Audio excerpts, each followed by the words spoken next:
তো দেখো বন্ধুরা, সকাল সকাল চলে এসেছি ছাদে জামা কাপড় মেলতে। আর আমাদের শিরোবাবু দেখো, আমি যেখানে সে আমার পিছু পিছু আছে। আর আমার ছোট ছেলে আজকে ক্যামেরা করছে, একটু স্পিড করে দিয়েছি। আর বাচ্চাটা না বেশিক্ষণ বলে মা ধরতে পারছি না, ব্যথা করছে।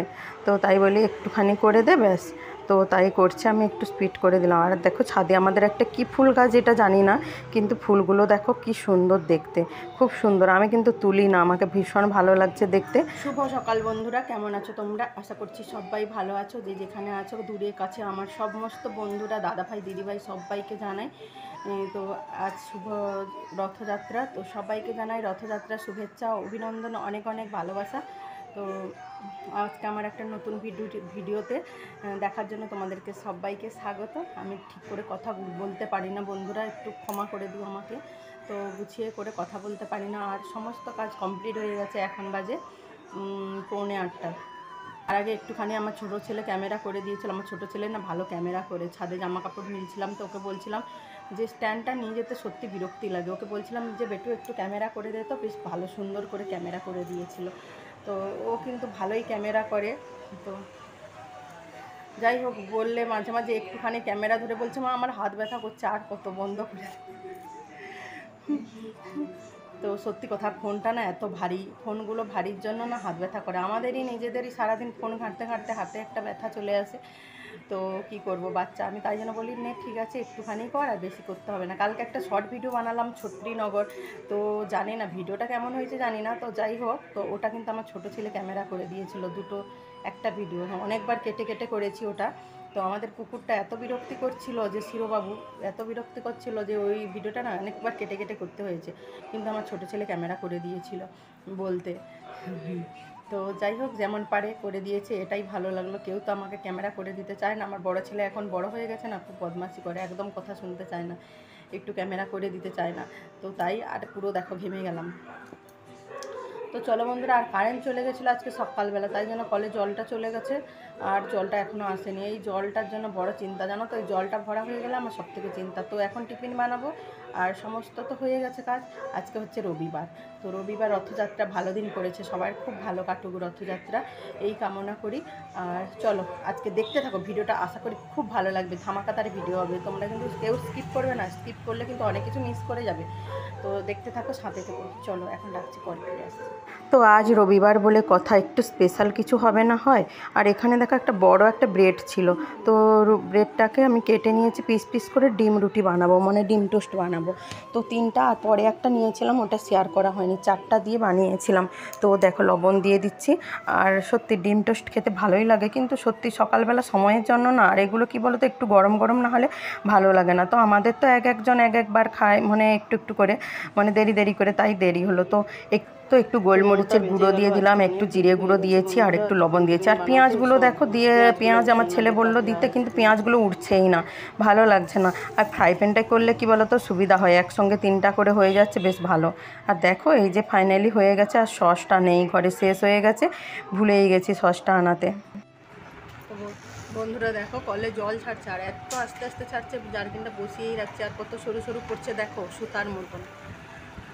তাই জন্য এই পাশটায় বসে আছি, জলটা বসিয়ে দিয়ে, না জল ভরলে তো হবে না বলো। ওই দেখো। তো বন্ধুরা দেখো, আমি একটা জিনিস আজকে শেয়ার করব। তো এটা আমি আগেও দেখিয়েছি, যাই হোক রান্না করছি বলে বলি। চলো, আমাদের তো লাইফস্টাইল এগুলোই ছাড়া আর কি আছে। চলো আজকে রথের দিনে তো স্পেশাল লঙ্কা পুরো চিকেন, তো দেখাচ্ছি। আর এখানে দেখো 1 কিলো মাংস নিয়েছি, 3টা এরকম লেগ পিস আছে। তো এটাকে একটু লেবু দিয়ে আর একটু হলুদ তেল দিয়ে মানে করে রেখেছি, মাখিয়ে রেখেছি। আর এখানে দেখো কী কী নিয়ে নিচ্ছি, রসুন নিয়েছি, কাঁচা লঙ্কা নিয়েছি কটা, আর এখানে আদা নিয়েছি, আর পেঁয়াজ কেটে নিয়েছি। পেঁয়াজ এবারে পরিমাণ মতো, এইটা তো নিজে বানাচ্ছি বলে, আমার তো রান্নার রেসিপি নয়, আমি মানে ব্লগের মধ্যেই দেবো। আর এখানে 2টো পেঁয়াজ কুচি নিয়ে নিয়েছি, পেঁয়াজ কুচিগুলোকে আর লঙ্কা দিয়ে এটাকে মানে মিক্সে ব্লেন্ড করে নেব, এটাকে পেস্ট করে নিয়ে আসি চলো। আর এখানে লঙ্কা পোড়া, এবারে যেমন লঙ্কা খাওয়া হবে তেমনই লঙ্কাটা আমি বার করে নিই। তো দেখো আমি 7টা লঙ্কা নিয়ে নিয়েছি, এটাকে পুড়িয়ে শিলে বাটবো, এটা কিন্তু শিলে বাটবো। আর জিরা তো আছে, জিরা গুঁড়ো, আদা, আর হচ্ছে ধনে গুঁড়ো, এগুলো তো আছে, গরম মশলা, এগুলো লঙ্কাগুলো পুড়িয়ে নিয়েছি, তো একটু ভিজিয়ে রাখি, তারপরে বেটে নেবো। আমাদের পাশের বাড়িতে কাজ হচ্ছিল বন্ধুরা, তাই জন্য অনেক আওয়াজ আসছিলো। এখানে ভয়েস বসাচ্ছি, আর দেখো লবঙ্গ দারচিনি ছিল না, তো এলাচ দিয়ে দিয়েছি, আর দুটো তেজপাতা আর পেঁয়াজটা দিয়ে দিচ্ছি। তো এটা ভেজে নেবো। একটু লবণ দিয়ে দিলে কি বলো তো ভালো, মানে তাড়াতাড়ি ভাজা হয়ে যায় আর পেঁয়াজটাকে ভালো সেদ্ধ হয়ে যায়। তারপরে দেখো এখানে আমাদের গ্যাসটা যে কি করছে, গ্যাসটা একদম জ্বলছে না, অনেক অসুবিধা হচ্ছে। কখন থেকে পেঁয়াজ ভাজাটা বসিয়েছি, এখনও হয় না। আর গ্যাস দেখো ভালো না জ্বললে না রান্না করতে খুব কষ্ট হয়। তো অনেক দিন থেকে বলা হচ্ছে আর নিয়েও যায় না। তারপরে দেখো এখানে আদা বাটা, রসুন বাটা, পেঁয়াজ বাটা, মানে পেঁয়াজ আর লঙ্কা করে যেটা বেটে রেখেছিলাম, এখানে লঙ্কা পোড়া একটু দিয়ে দিচ্ছি। তো দিয়ে ভালো করে কষিয়ে নিতে হবে মশলাটাকে। এটা কিন্তু খেতে দারুণ হয় বন্ধুরা, তোমরা একবার বানিয়ে খাবে। তারপরে দেখো হলুদ গুঁড়ো দিয়ে দিচ্ছি একটু। আমি সত্যি বলছি, আমি ভয়েসটা পরে বসাচ্ছি, এটা কিন্তু খেতে সত্যি দারুণ লাগে।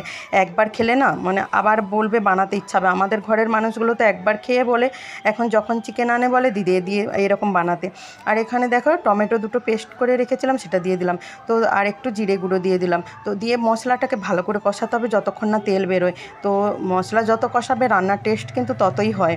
আর বিশেষ করে চিকেন যত কষাবে, আমার মা বলে কষানোর কাছে চিকেনের রান্নার টেস্ট। তারপরে দেখো ঢাকা দিয়ে দিলাম, কারণ তেলটা বেরোবে বলে ভালোভাবে। আমি এটা আমাদের ঠাকুমার কাছে শিখেছি, মশলা কষানোর সময় একটু ঢাকা দিয়ে দিলে না ওরও একটু তেলটা বেশ ভালো হয়ে বেরোয়। তারপরে দেখো এই যে লেগ পিসগুলো দিয়ে দিচ্ছি। আর লেগ পিসগুলো মাঝখানে না একটু কেটে কেটে দিয়েছিলাম, কারণ মশলাটা ভেতরে ঢুকবে বলে। তারপরে দেখো মাংসগুলো দিয়ে দিচ্ছি। আর ছোটো ছেলের জন্য একটু আলাদা করে বানিয়েছি, ও তো ঝাল এরকম খেতে পারে না, তাই জন্য ওর জন্য একটু আলাদা বানিয়েছি। তারপরে দেখো লবণ দিয়ে দিলাম পরিমাণ মতো, কারণ আমি মাংসর মধ্যে লবণ মেখে রাখি না, অনেক জল বেরোয়। এমনিতেই মাংসতে তুমি ঢাকা দিয়ে দিবে, লবণ দিয়ে অনেক জল বেরোবে দেখো। তো ঢাকা দিয়ে কষাতে দেবো। তারপরে দেখো কত জল বেরিয়েছে, মনে হচ্ছে আমি জল দিয়েছি, না জল দেইনি। তো এখনও কষানো কিচ্ছু হয়নি, মাঝে মাঝে এভাবে নেড়ে নিতে হবে। তো এটা আর দেখাচ্ছি না আমি। ঘুমাচ্ছিল সেখানে, এখানে দেখো মাংসের গন্ধ পেয়েছে, রান্নাঘরে কেমন মুখ বার করে শুয়েছে, দেখো দেখেছো কেমন হয়ে শুয়েছে। ওইখানে ঘুমাচ্ছে, গন্ধ শুকে শুকে মাংসের গন্ধ। রান্নাঘরে ছোট্ট দরজা। তারপরে দেখো এই যে মাংসের কালারটা কেমন তেল ছেড়েছে দেখছো। তারপরে আবার নেড়ে নিতে হবে। আমার একটা বন্ধুর মতন কথা, ঘুটিনাটি করে, সত্যি দারুণ লাগে ওই ভাষাটা না, সত্যি আমার ভীষণ ভালো লাগে। তো কি সুন্দর বলে না, সত্যি আমি যত ভয়েস দিচ্ছি আর ওই কথাটা মনে হচ্ছে। ঘুটিনাটি কি একটা বলে, তো সেই বন্ধুটার গলায় ভালো মানায়। আমি তো বলি না, তাই আমার ঠিক আসছে না। তো রান্নার চ্যানেল আছে।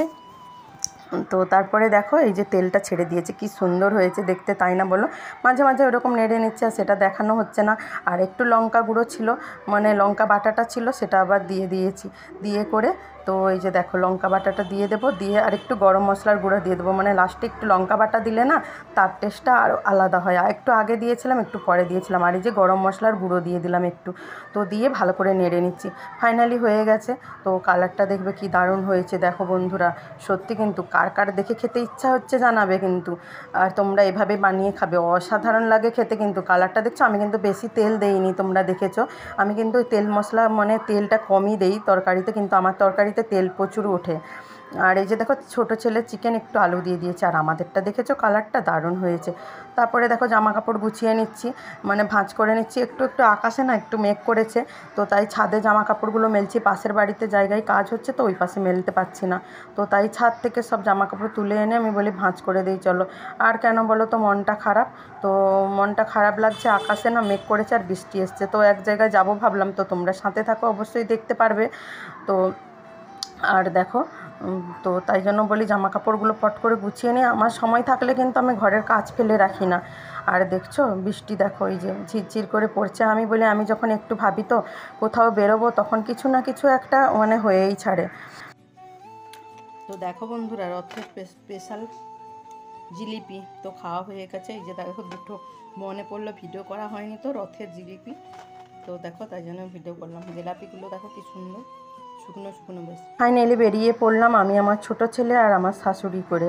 শাশুড়ি মা ছিল না বাড়িতে, এসছে তারপরে। দেখো কত ভিড় দেখেছো। রথ যাচ্ছে, একটা ছোট্ট রথ দেখালাম। তো এটা হচ্ছে একটু আমাদের বাড়ি থেকে অনেকটা দূর, টোটোতে করে এসেছিলাম। তো এখানে না সমস্ত রথ এখান দিয়েই ঘোরে। আর আমার ছোট ছেলে দেখো, তার আর ধৈর্য সামলাচ্ছে না, শুধু খাবো ওখানে খেলতে লেগে গেছে। কি আর করব বলো, নিজেদেরই ভাল লাগছে না, এতক্ষণ দাঁড়াতে পারছি না, আমার প্রচুর কষ্ট হচ্ছে, কোমরের ব্যথা ব্যথা ভীষণ করছে, তাই ওখানে বসে পড়েছি। কারণ সত্যি আমার না ইচ্ছা হয়, কিন্তু শখগুলো না আস্তে আস্তে এভাবেই চলে যায়। তো দেখো প্রচুর ভিড় হয়েছে বন্ধুরা, প্রচুর ভিড় হয়েছে, কি বলবো বলো, অনেক মানুষ এসেছে দেখতে। তো দেখো ভালো লাগবে। এটা হচ্ছে আমাদের এখানে ইস্কনের রথ। তো এই রথটা দেখো খুব সুন্দর, আমি এটা না ভয়েসটা মিউট করিনি, কি সুন্দর হরে কৃষ্ণ নাম হচ্ছিল তাই।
আর দেখো মেয়েদেরকে প্রচুর মেয়েও আছে, মেয়েদের সামনে দড়ি দিয়ে দিয়েছে।